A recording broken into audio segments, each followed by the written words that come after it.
Hello everyone, welcome back to my channel spoonful delight. তো অনেক দিন পর তোমাদের কাছে একটা হেলদি রেসিপি নিয়ে চলে এসেছি। বানাবো সোয়া কাট স্যালাড।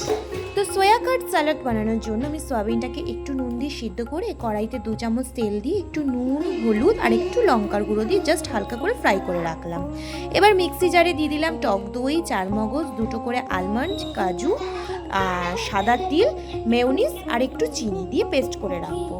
তারপর কড়াইতে 1 চামচ ঘি দিয়ে গোটা জিরে, শুকনো লঙ্কা ফোড়ন দিয়ে একটু রসুন কুচি দিয়ে দিলাম। রসুনটা একটু ভাজা করে নিয়ে দিয়ে দিলাম 1/2 চামচের মতো লঙ্কার গুঁড়ো দিয়ে গ্যাসটা অফ করে রাখলাম।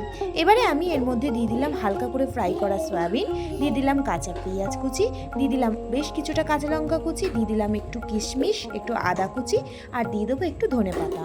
দিয়ে এর মধ্যে এবারে আমি ওই টক দই, 4 মগজ, সাদা তিল যে পেস্টটা বানিয়েছিলাম সেটা দিয়ে দিলাম স্বাদ মতো নুন আর দিয়ে দেবো এর মধ্যে ওই রসুন কুচি আর লঙ্কার যে মশলাটা করেছিলাম সেটা।